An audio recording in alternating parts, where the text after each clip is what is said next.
Going into it, there's a couple different ways I thought it could have went. I was prepared to run it a lot of different ways, whether it was from the front, from mid-pack, from the back. Like I said yesterday, there's some reads that I wanted to make during the race, depending on how I was feeling and how the field was feeling, and just judge it accordingly. And so I feel like that's what I did today. I was in lane 2 a little bit. I was getting pushed around here and there. I went in prepared for a little bit of a sloppy race, and that's what it was today. Just made the most of it. Oregon Ducks have been rolling all day. Seeing the women perform the way they did this morning and afternoon, does that just give you just a wave of energy and excitement going into today's meet? 100%. There's something about these Ducks at championship performances. I think that our program knows how to step up when it matters most, and we showed it today. Our women took the team title. We had a couple really good finishes, multiple second-place finishes, a first-place finish. That just shows our athletes know how to perform when it counts. When you finally went to the lead, started your pick. You had a little bit of pressure there on the outside. You guys went around to Noda.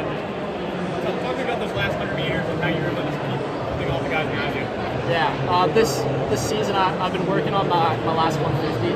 Something that my coach has been telling me is there's some cues there. One is keeping your feet quick, keeping your cadence up, and then also keeping my hands dropped. So honestly, just execution more than anything. I kind of could sense that they were coming on to me, but I wasn't worried so much into that as I was about just keeping my form together and just getting the line as fast as I could. When you're racing, you don't even worry about your competitors so much. I was more worried about what I was doing. Were you thinking consciously of those cues during the race, or were they sort of becoming ingrained in you? Bit of both. Earlier this season, no, they were not ingrained in me. I was getting beat left and right in all these races, and I was like, man, what am I doing wrong? And so throughout each race, at first it was I was making the conscious effort of telling myself, keep my hands dropped, keep my form together, keep my feet quick. Today, I took a glance up with 150 to go, and I saw my coach out of the corner of my eye, and I could hear him yell at me drop your hands. And so that's what I did. I just tried to stay relaxed as much as I could. Just get to the line as quick as possible. You can hear that on the lost lap? I guess so. I don't know. It was really loud. But I guess I was kind of looking out for him because I knew that he'd be there. And I don't know, maybe I didn't hear him, but in my mind I heard him. That was Jerry? That was Chris, actually. Okay. Yeah. And how did it feel to go 1-2 for Canada today? Great. Yeah, Abdul's a good friend of mine. We've been running together since before I was in college. He's a really hard athlete to beat. He is phenomenally good at the 800. And so going into today, I knew that he was going to be a really tough competitor to beat, but I knew that I would be too. And so the two of us raced really well together. We've had really good battles in the past, and today was just the same.